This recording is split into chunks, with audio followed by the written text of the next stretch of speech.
Now on to a Black News Tonight exclusive. Last week we covered how during a virtual talk at the Yale School of Medicine, Dr. Aruna Khilanani, who is a forensic psychiatrist and psychoanalyst, used language that some considered violent and hostile. Take a listen. I had fantasies of unloading a revolver into the head of any white person that got in my way, burying their body, and wiping my bloody hands as I walked away relatively guiltless, with a bounce in my step, like I did the world a favor. After the speech, the Yale School of Medicine released a statement that said, "We weighed our grave concern about the extreme hostility, imagery of violence, and profanity expressed by the speaker against our commitment to freedom of expression." And they decided to make the talk available only to people who attended it. Joining me now is forensic psychiatrist and psychoanalyst, Dr. Aruna Khilanani. Thank you so much for joining me on Black News Tonight. Hi, thanks for having me here. Absolutely. Let's start with April 6th. You gave a virtual talk at Yale. Yeah. What was your intention? What was the premise of the talk for you? So the intention is to actually talk about unconscious negative feelings, because if we're not actually aware of unconscious negative feelings, it's going to turn into a violent action. And people who are actually can access and tolerate negative feelings are mentally healthier. So of course, I don't want to kill white people. That's completely ludicrous. But I think through my words, white people feel like they're actually getting murdered because my words are troubling. It's going to cause the death of their preferred self-image, their image that they've had through colonialism of being good, helping, and teaching. And as a psychoanalyst, I had a goal, which is to access unconscious feelings around race. So my work is actually about accessing unconscious negative feelings and ideas in the unconscious. So I was normalizing negative feelings, which is also what I do in my practice in psychoanalysis and psychotherapy. So I'm going to read this again. You said, "I had fantasies of unloading a revolver into the head of any white person that got in my way, burying their body and wiping bloody hands as I walked away relatively guiltless with a bounce in my step, like I did the world an effing favor." That type of feeling, first of all, what creates that type of feeling in a person of color toward white people, and how common do you believe that feeling is? So the feeling of frustration and rage is actually very common, and I'm talking about it sort of metaphorically about how difficult it is to actually have an honest, direct conversation with somebody on race, because what you're coming up against is defenses. That's not happening. You're the problem. You're seeing things. And it's that level of frustration. So I'm talking metaphorically about the level of frustration, and I'm not speaking literally, but I am speaking about a futility, a feeling of futility about not being able to move further in a conversation. And I think that that feeling is very common amongst people of color. Have you ever expressed that fantasy before in an academic setting or any other formal professional setting?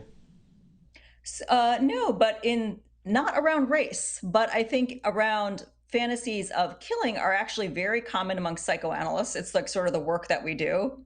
And talking about that kind of stuff in forensic psychiatry is also very common. I think it got flagged because it's around race. That was my next question. I mean, you're a trained expert. You're trained in psychoanalysis. And when we think about psychoanalysis, I mean, we enter all kinds of spaces around violence, around sex, around all. I mean, what's in the mind is boundless, right? But something different happened here. Were you shocked that in a context where you're around peers, around other people who sort of know the various precincts of the mind that you can travel to, were you surprised that you got this kind of response? Are you talking about the aftermath, or which part are you talking about right now? Just what happened over the past week? Actually, that's a great point, right? So I guess the first question is, because most of us only got to hear it. We didn't get to see it because the audio was leaked. First of all, what was the response from the people in the room, and was that different than the response from people outside? So from people in the room, it was all positive. It was something that I had never seen in a grand rounds before, which is all the people of color were speaking up and speaking up first. And something interesting also happened, which is a lot of the white people felt sort of emotionally safe enough to ask vulnerable questions, to put themselves out there, but it was an overwhelmingly positive response. Wow. So the Yeah. controversy comes afterward. And when we're going to take a short break, we're going to come back and I want to talk about the controversy after and why you think that's happening. Everybody stay with me. We'll be back with more of an exclusive B&T interview right after this.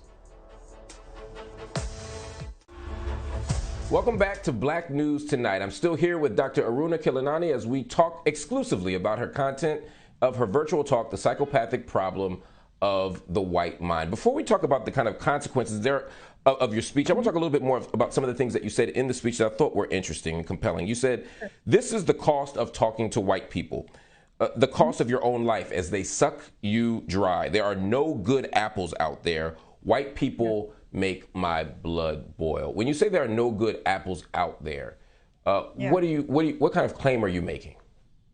I'm talking about people have this idea that racism is something that if you're consciously racist or if you're a Klan member, and I'm sort of making the claim that racism is something that is unconscious and it is actually in everyone, and everyone uses these words systemic. They're like, I know that racism is systemic, and yet individually, when you call them out, they'll be like, well, it's not me. You can't say that. And so there's a disconnect between use of the word systemic and saying that racism is everywhere. But the moment you point it out individually, there's sort of people disown their own violence and racism. Would it be fair to say, based on your expertise, that white people are psychopathic?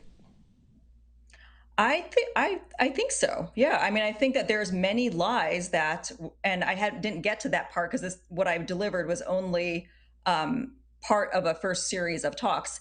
But the level of lying that white people do that has started since colonialism, we're just used to it. Such What as kind of lies?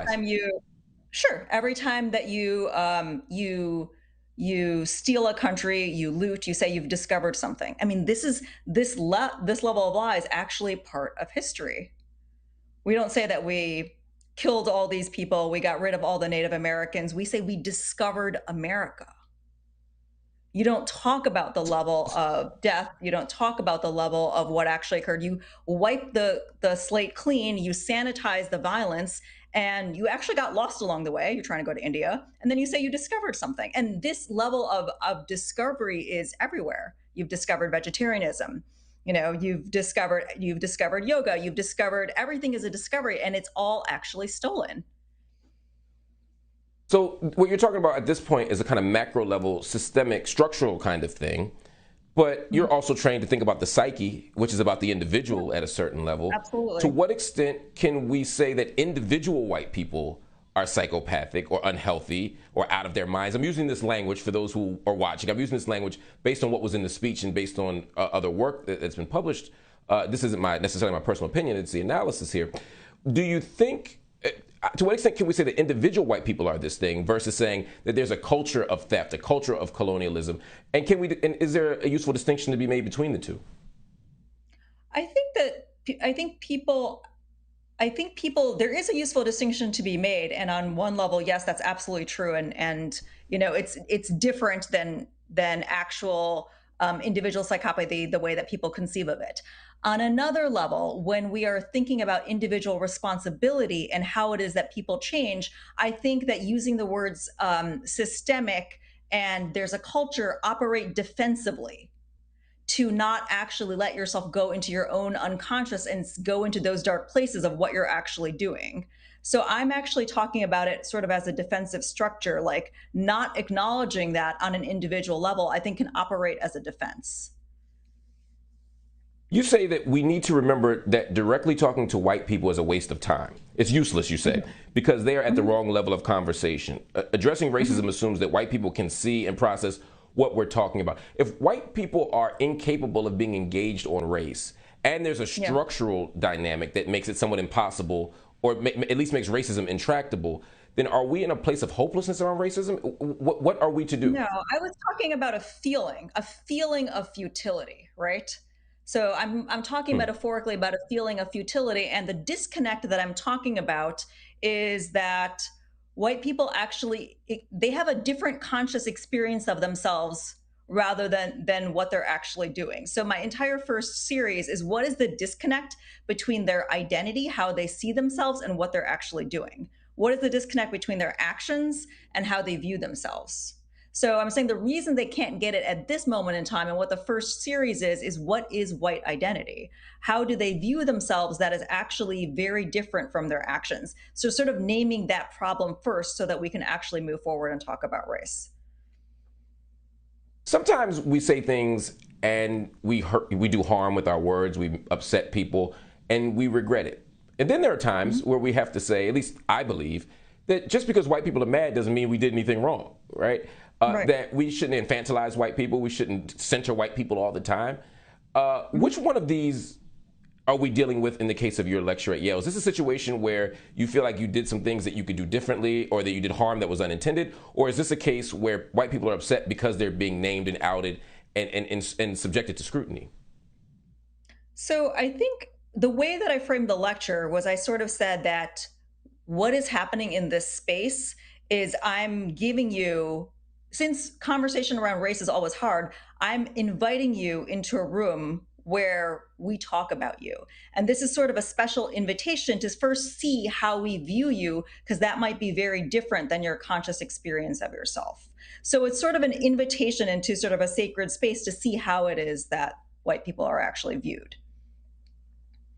So if you were able to give the speech, or if you give the speech again, would you use the same example? Would you appeal to the same fantasy metaphor, or would you do something different?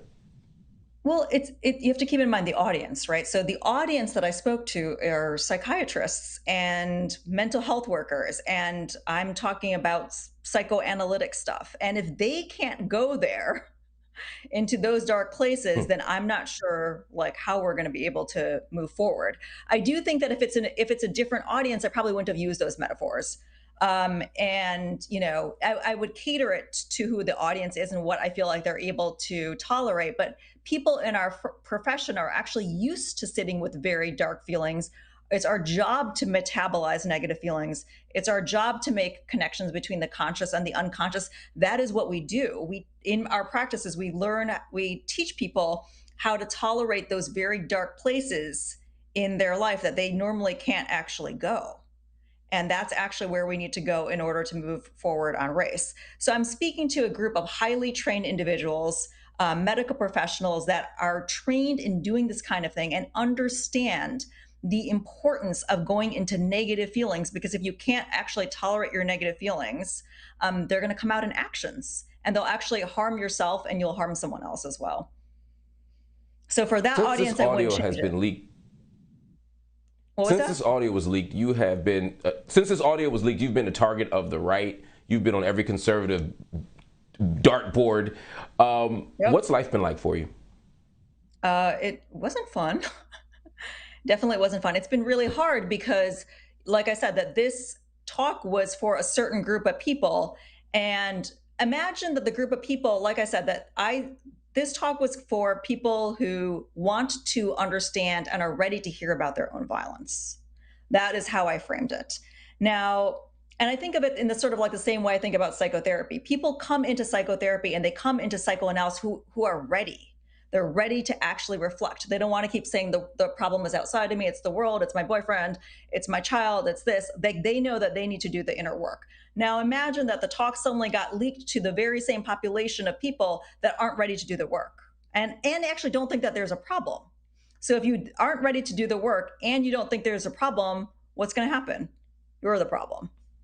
It would be like me going around the world and be like, you need to do a psychoanalysis. You become the problem. I mean, that's exactly the point, right? Is that they have decided that there is a problem, but it's you, because any type of race talk is the problem. And so anyone who mentions race or names race becomes the problem. And there's a way that your speech gave them a very convenient out. Doctor, we have to go, but thank you so much for sharing your vision. Thank you for telling your side of the story. Thank you for giving an exclusive to Black News Tonight. Of course. Thank you so much for having me.